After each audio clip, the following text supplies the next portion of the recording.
Oke, bismillahirrahmanirrahim. Assalamualaikum warahmatullahi wabarakatuh.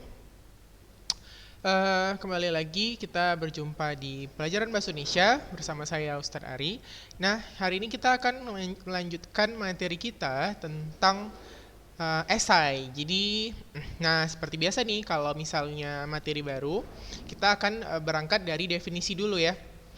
Jadi di sini adalah bab terakhir sebenarnya di Februari ini. Kalian belajar tentang teks bahasa Indonesia. Jadi teks yang terakhir ini namanya kritik dan esai. Nanti akan saya jelaskan apa beda kritik dan esai gitu ya. Nah, di sini yang A itu kita akan membandingkan kritik sastra dan esai. Yang kedua kita akan menyusun kritik. Yang ketiga kita menganalisis sistem kebahasaan atau konten bahasa seperti biasa. Lalu ada mengkonstruksi kritik dan esai sastra dengan memperhatikan sistematika dan kebahasaannya. Selanjutnya kita akan mengidentifikasi nilai-nilai yang terdapat dalam buku pengayaan dan buku drama. Lalu yang terakhir adalah merefleksi nilai dalam buku non-fiksi dan buku drama. Selanjutnya kita akan masuk ke membandingkan kritik sastra dan esai. Nah, ada beberapa hal yang akan kita bahas nanti ke depannya. Yang pertama adalah pengertian dari kritik sastra ya, sama esai. Ini jadi agak saya besarin ya biar lebih kelihatan. Nah, di sini katanya kritik sastra merupakan pertimbangan baik buruknya karya sastra secara objektif, gitu ya. Jadi beda sama esai. Kalau esai itu dia karangan yang membahas suatu masalah secara sepintas dari sudut pandang pribadi penulisnya. Catatan penekanan itu adalah dari sudut pandang pribadi penulisnya. Jadi kita secara otomatis kalau melihat esai itu yang dilihat ya sudut pandang si penulis. Misalnya dia membahas masalah pendidikan. Ya gimana sudut pandang dia masalah pendidikan? Nah itu sih sebenarnya intinya esai. Maka proporsi opini dalam esai itu jauh lebih tinggi kebanding artikel yang pernah kita bahas di pertemuan sebelumnya. Nah untuk kritik itu merupakan pertimbangan baik buruknya secara objektif sebuah karya sastra. Artinya apa? Kritik sastra itu base-nya itu adalah karya. Jadi base-nya karya dulu. Ada dulu karyanya, apakah itu puisi, novel, apakah drama atau film. Ada dulu gitu kan, baru kita kasih penilaian. Gitu. Beda sama esai. Kalau esai itu dia topiknya ya udah apa aja bisa, yang penting si penulis itu berkompeten untuk memberikan pendapatnya secara relevan dalam pertemuan yang disisipi dengan pendapat-pendapat tadi gitu. Jadi misalnya esai adalah sebuah cara kita untuk melihat gimana sih cara misalnya seorang Abraham Lincoln memandang sistem pertahanan gitu. Atau gimana sih cara Sri Mulyani memandang ekonomi dunia gitu. Itu esai. Jadi sebenarnya tujuan esai itu adalah melihat cara pandang seorang, bukan menilai ya, melihat cara pandang seorang khususnya penulisnya gitu. Nah, selanjutnya kalau di syarat-syarat kritik gitu kan, jadi si kritik itu harus diupayakan dalam membangun atau menaikkan taraf hidup sastra. Jadi kritik sastra ini bukan tujuannya menjatuhkan karya sastra, tapi memberikan penilaian sehingga apa? Supaya penulis tahu, oh ke depan apa sih yang harus diperbaiki dia dalam tulisannya gitu. Misalnya saya ini buat cerpen, saya kirim ke analisa atau waspada. Tiba-tiba ada dari surat pembaca mengkritik. Nah, itu bukannya maksudnya menjatuhkan, tapi memberikan evaluasi supaya ke depan kalau saya mau buat hal yang sama, udah tahu nih di mana salahnya dan apa yang harus diperbaiki. Nah, itu fungsi kritik. Jadi sebenarnya dia mengupgrade karya sastra sih, mengupgrade supaya jadi lebih bagus gitu dari segi sudut pandang penulis mungkin atau masyarakat. Nah terus kritikan itu harus diselesaikan dengan lingkup kebudayaan dan tata nilai yang berlaku. Jadi boleh sih mengkritik gitu, tapi lihat dulu masalah tata nilai dan budayanya gitu kan. Jangan sembarangan mengkritik gitu. Misalnya kita mengkritik, ih kenapa sih kalau di luar negeri sana banyak orang yang tidak berhijab misalnya. Kita lihat dulu budaya mereka apa, agama mereka apa kan gitu. Atau misalnya, ih gimana sih mereka kok minum itu kan, minum minuman keras gitu. Ya kita lihat juga kan konteks budayanya seperti apa gitu. Karena memang udah dasarnya mereka seperti itu gitu. Jadi memang harus namanya kita nyampaikan kritik itu harus sesuai dengan konteks budaya dan tata nilai yang berlaku pada masyarakat itu. Kalau enggak ya enggak berterima gitu. Sama seperti kita misalnya menasihati orang Papua supaya berbaju gitu kan.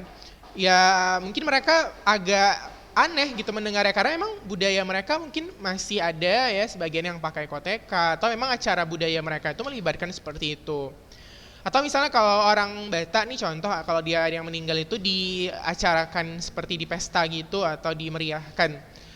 Kita mungkin ya nggak bisa juga menjudge itu salah gitu, karena memang ya dari budaya mereka seperti itu gitu. Karena kan memang dasarnya budaya itu adalah made by human, jadi memang dibuat oleh manusia yang pada dasarnya pasti menyandang cacat kekurangan di berbagai aspek dan berbagai nilai gitu. Tapi tidak terlepas juga budaya itu ada nilai-nilai luhurnya gitu. Makanya kita kalau ngasih kritik itu tidak hanya sekedar masalah grammar, masalah konten, tapi juga masalah tata berbahasanya gitu. Nyampaikannya harus tepat gitu ya. Lalu kritik itu harus membimbing cara pembaca berpikir. Jadi kita ngantar itu dari sudut pandang, mungkin kalau dalam filsafatnya namanya epistemologis gitu ya. Kritis gitu, menaikkan kemampuan apresiasi masyarakat. Jadi nggak boleh masuk-masuk langsung ngejudge, masuk-masuk langsung ngasih penilaian yang negatif gitu. Tapi kita harus kasih dulu pandangan kita, misalnya dari bidang ilmu apa, dari sudut pandang masyarakat mana, terus kontennya yang seperti apa yang kita harapkan dari si penulis gitu, sehingga penulis selain merasa dikasih evaluasi, dia juga nyaman menerima evaluasinya, bukan sekedar ya udah dikritik ya, terus nggak nyaman gitu. Kalau yang seperti itu juga pada akhirnya kritiknya juga mengalami penolakan ya kan, rejection. Jadi kan ada istilahnya rejection karya sastra gitu. Jadi karya sastranya terkesan terreject di masyarakat.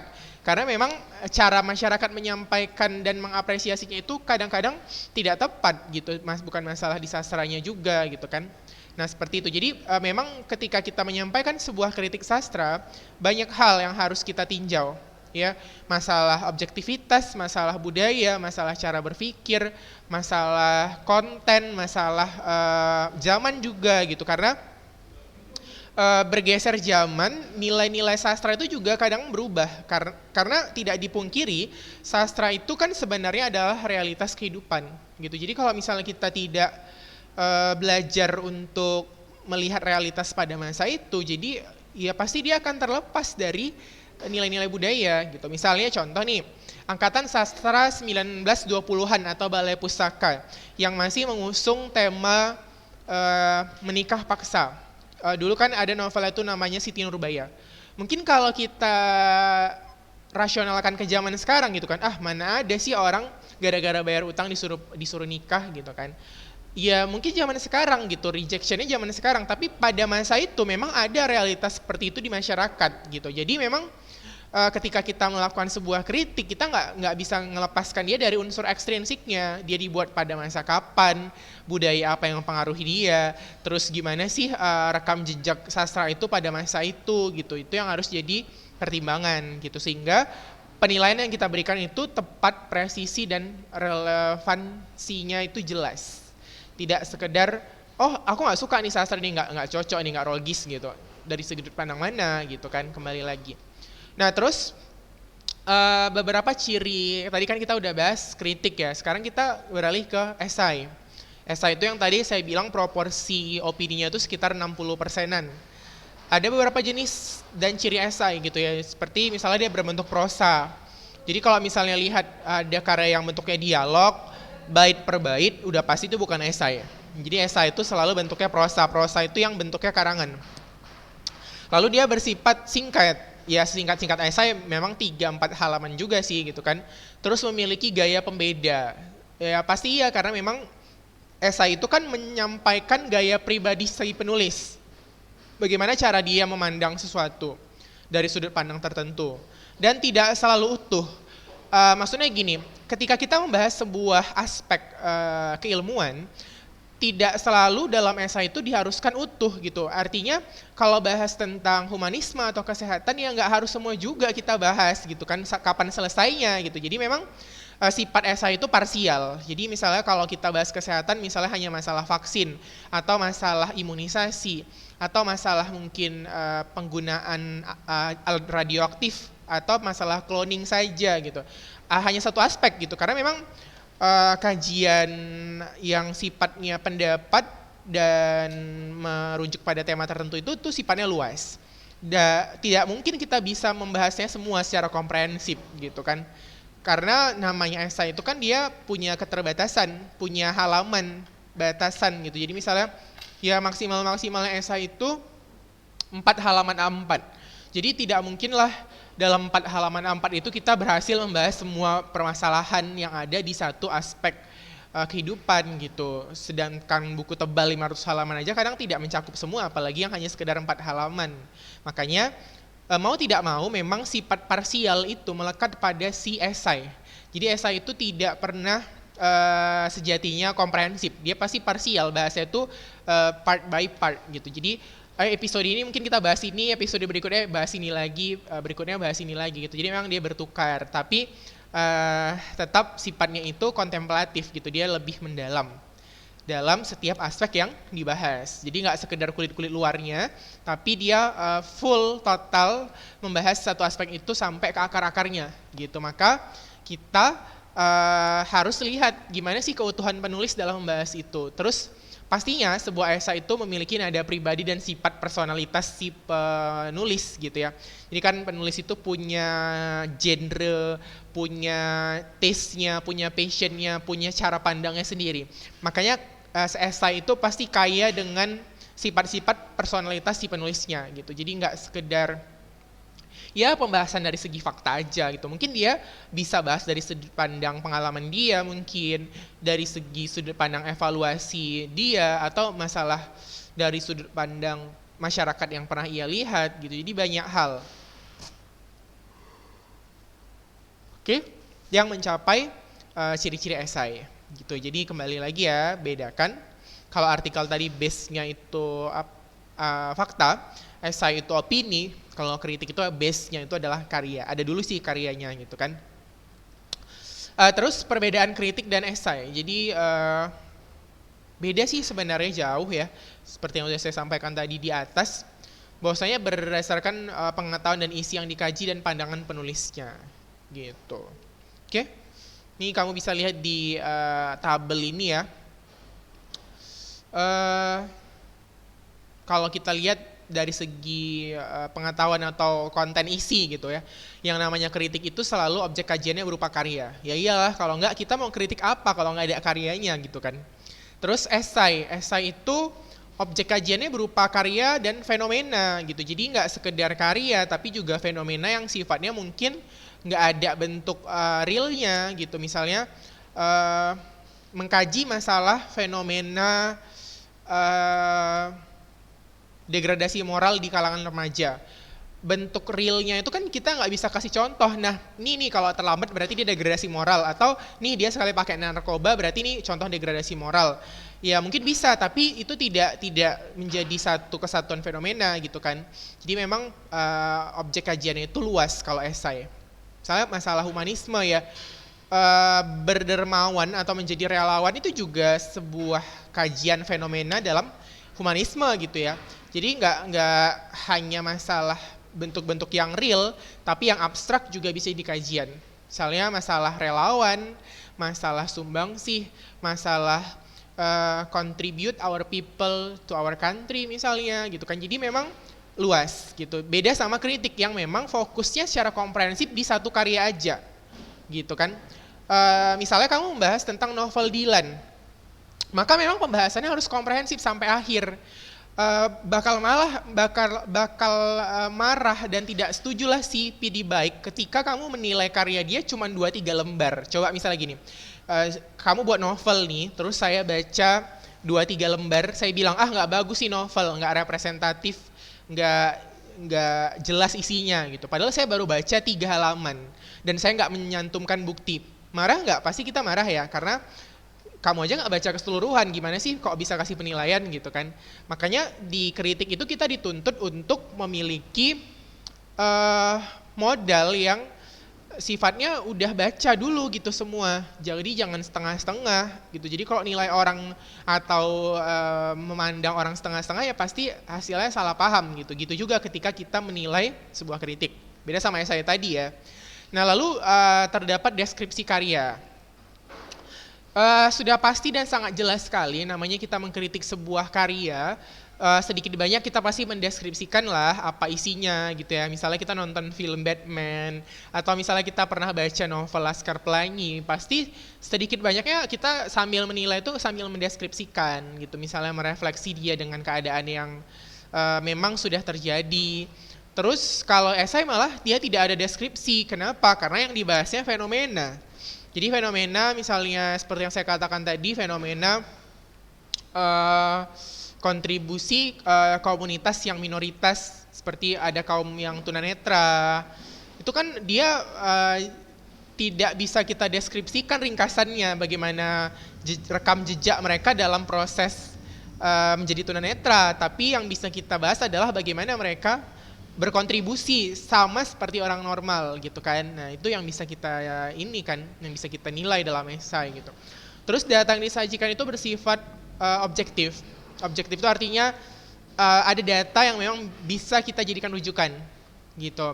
Misalnya kamu nulis karya, kritik karya sastra gitu kan, kamu bilang misalnya alurnya tidak bagus, maka kamu wajib mencantumkan part-part alur yang menunjukkan alurnya memang tidak bagus, maka dia harus objektif. Setiap kritik yang kita ajukan harus didasarkan pada data dan disertai solusi. Jadi jangan sekedar bilang, oh ini nggak bagus, oh ini nggak memenuhi persyaratan. Terus yang bagus gimana gitu kan, kasih contoh. Lalu esai itu tidak selalu membutuhkan data, karena namanya kita minta pendapat orang gitu kan. Ya bisa aja dia menggunakan aspek perasaannya, pengalaman dia yang mungkin data-datanya agak sulit untuk dijadikan referensi yang tertulis gitu kan. Misalnya saya pernah nih mengalami sistem penolakan gitu dalam proses belajar bahasa di sebuah majalah tertentu gitu kan. Lalu saya menjadikan itu sebagai sudut pandang saya dalam menilai grup-grup drama yang atau klub-klub bahasa yang muncul pada saat ini gitu kan. Bahwasanya dalam proses membuat sebuah klub itu penting untuk kita menerima keberagaman gitu. Nah, kalau seperti itu kan berarti kan data yang saya keluarkan itu didasarkan pada pengalaman pribadi saya gitu, yang memang kalau ditanya datanya dari mana, terus bukunya ada atau enggak, ya memang enggak ada gitu. Makanya ya esai itu cenderung sifatnya objektif gitu, berbeda sama kritik yang tadi yang data-datanya itu jelas tertulis secara autentik. Nah itu dari segi konten ya, jadi ada 3 hal yang memang harus kita kaji dari segi kontennya. Selanjutnya dalam proses pandangan penulis gitu ya, biasanya kritik itu disertai data dan punya kajian teori yang mapan. Misalnya kenapa kamu bisa bilang sebuah karya sastra itu sistem penokohannya tidak bagus, karena kamu punya teori sastra yang sudah mapan untuk menilai itu. Jadi nggak boleh sekadar, oh ini nggak bagus dari penilaian saya, nggak boleh. Namanya kritik itu harus ada bukti data, harus ada dasar teori gitu. Jadi manusia manapun saya pikir tidak akan mau dikritik tanpa dasar yang jelas gitu ya. Misalnya kamu mengkritik penampilan orang, kenapa sih dia kok gayanya gitu sih, nggak bagus gitu. Ya apa dasarmu gitu kan, itu kan gaya pribadi dia gitu. Jadi memang tiap orang beda gitu kan, punya lifespan-nya masing-masing. Dan memang kalau memang kita mau menjudge ya pastikan data kita valid dulu gitu. Kalau enggak pasti akan mengalami rejection tadi atau penolakan. Lalu pembahasannya itu seperti yang saya katakan tadi, dia selalu menyuruh gitu. Jadi utuh gitu, nggak setengah-setengah, nggak part by part gitu. Karena namanya yang setengah-setengah, mengkritik orang atau mengenal orang setengah-setengah, itu jatuhnya pasti nanti salah paham atau nggak komprehensif gitu. Misalnya kita lihat ada orang yang kalau dia lewat tuh matanya kayak sombong, atau mungkin wajahnya agak mendongak ke atas gitu ya. Maka itu tidak bisa langsung kita judge, oh nih sombong gitu kan. Mungkin aja itu gaya dia memang dari gitu dari awalnya gitu. Makanya harus secara utuh gitu. Kalau menilai sebuah karya sastra itu sama dengan menilai orang ya. Jadi harus sebelum kita nilai ya harus utuh dulu gitu ngenalnya, jangan setengah-setengah gitu. Karena biasanya yang setengah-setengah itu yang kita sebut sebagai netizen ya. Cuman komen dia nggak tahu konteks gitu. Nah, terus objek atau fenomena yang dikaji tidak dibahas menyeluruh, tetapi hanya pada aspek yang menarik menurut pandangan penulisnya. Ya, jadi objek atau fenomena yang dikaji tidak dibahas menyeluruh, tetapi hanya pada aspek yang menarik menurut pandangan penulisnya, gitu ya. Jadi,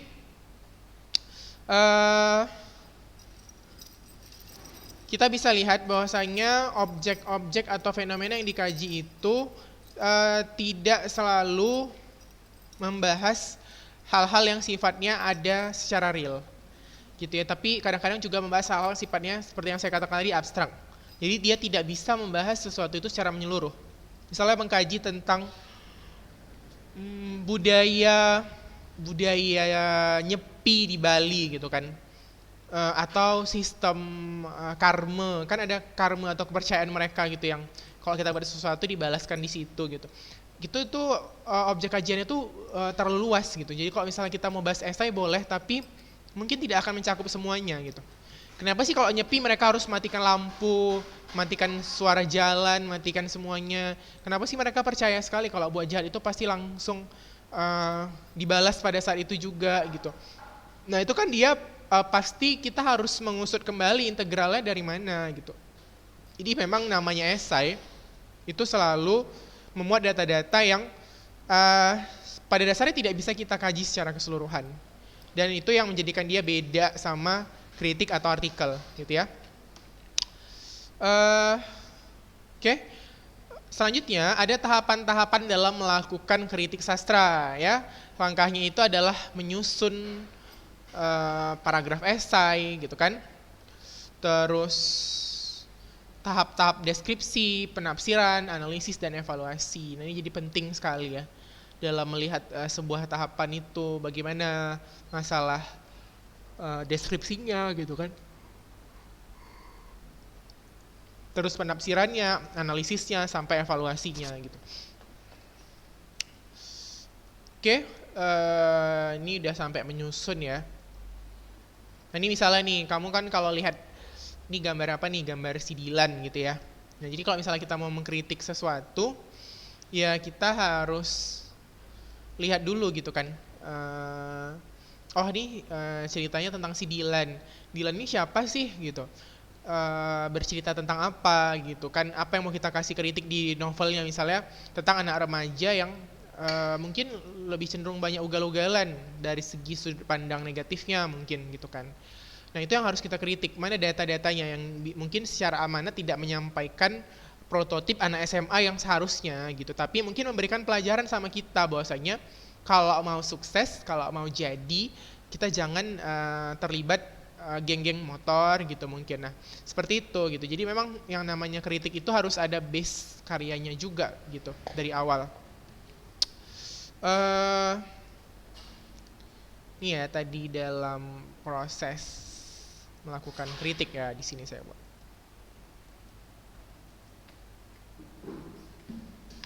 Oke. Tuh untuk dalam penilaian atau penyusunan karya sastra kritik tadi ya. Oke, sampai di situ. Kalau nanti ada pertanyaan boleh ditanyakan dari WA ya. Kembali lagi karena ini rekaman. Kamu boleh mencatat di buku kamu dan jangan lupa kalau ada pertanyaan boleh di Japri. Oke, jadi masih banyak sih sebenarnya pembahasan tentang kritik sastra dan esai. Sebagai bahan inilah kita lihat lah ya buku kamu di halaman 183. Jadi sambil ini ya, sambil kita juga buka-buka buku gitu karena memang kalau di rumah mungkin nggak sempat. Jadi ini kembali kita tegaskan, kritik dan esai adalah dua jenis tulisan yang hampir sama gitu. Keduanya sama-sama mengungkapkan pendapat atau argumen. Namun, penulis kritik dan esai haruslah melakukan analisis dan penilaian secara objektif terlebih dahulu. Gitu. Jadi nggak boleh sembarangan gitu ngasih nilainya.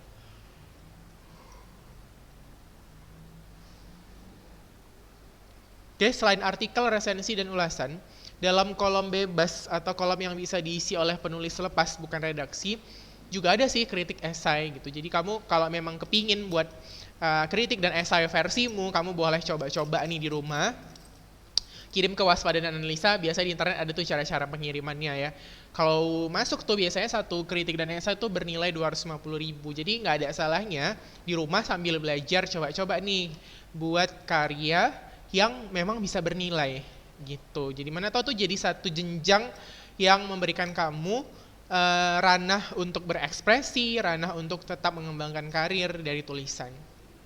Oke, ini agak sedikit kita ulas ulang ya. Jadi kata kritik itu sering kita dengar dalam kehidupan sehari-hari, apa yang terlintas dalam benak kita gitu ya. Jadi kalau misalnya kritik pasti kan ini celaan nih gitu kan, padahal enggak gitu.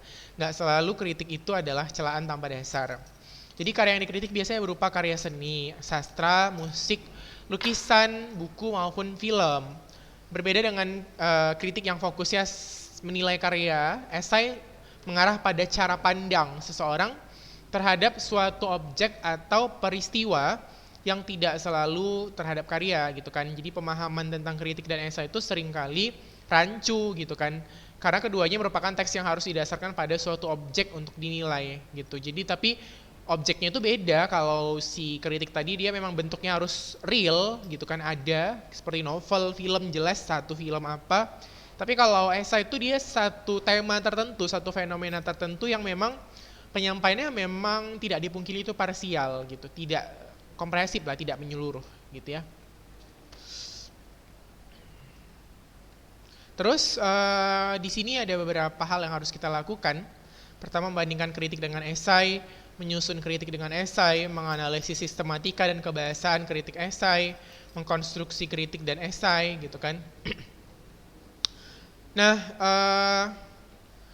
di sini kamu bisa lihat ada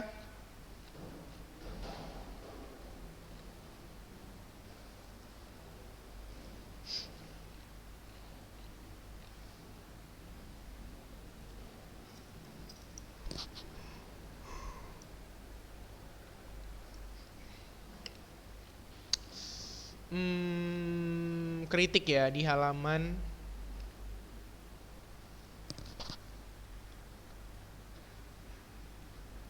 185. Sementara kalau yang di halaman 189 itu dia opini. Jadi kalau yang 185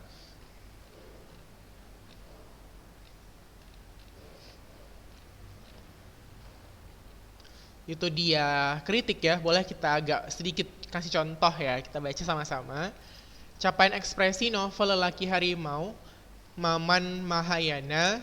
Setelah sukses dengan Cantik Itu Luka, Yogyakarta AKI 2002, Jakarta Gramedia 2004, yang memancing berbagai tanggapan, kini Eka Kurniawan menghadirkan kembali karyanya. Lelaki Harimau yang dicetak oleh Gramedia pada tahun 2004 dengan tebal 192 halaman, mungkin kamu sudah pernah baca. Sebuah novel yang juga masih memendam semangat eksperimen. Ya, jadi dia udah ngasih penilai nih, semangat eksperimen gitu ya. Berbeda dengan Cantik Itu Luka yang mengandalkan kekuatan narasi yang seperti lepas kendali, deras menerjang apa saja. Nah, Lelaki Harimau itu memperlihatkan penguasaan diri narator yang dingin terkendali, penuh pertimbangan dan kehati-hatian. Nah, di sini udah nampak ya cara dia menilai itu ya. Dia kalau tadi Cantik Itu Luka tuh mengandalkan kekuatan narasi yang lepas, mungkin deras menerjang atau nggak ada batasan gitu menceritakan bagaimana dia menggambarkan Cantik Itu Luka tadi.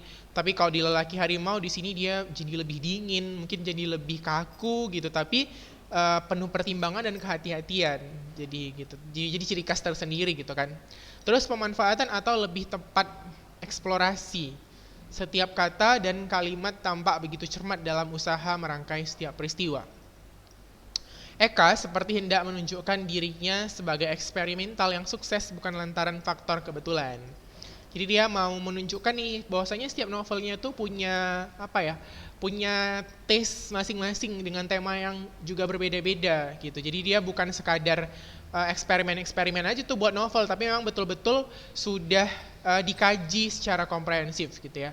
Terus ada kesungguhan yang luar biasa dalam menata setiap peristiwa dan kemudian mengelidannya menjadi struktur cerita gitu. Di balik itu tampak pula adanya semacam kekhawatiran untuk tidak melakukan kelalaian yang tidak perlu.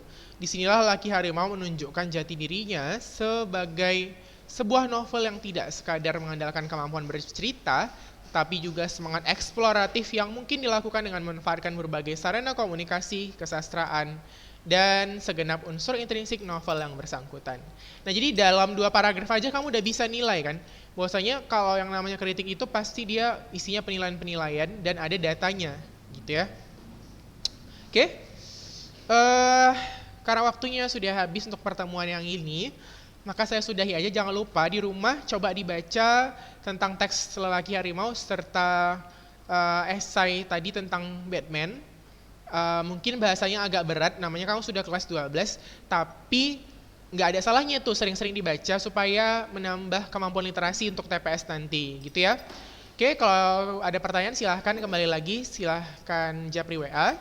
Kalau tidak ada, boleh hanya baca dan analisis saja di rumah. Itu saja, terima kasih sudah melihat video kali ini. Assalamualaikum warahmatullahi wabarakatuh.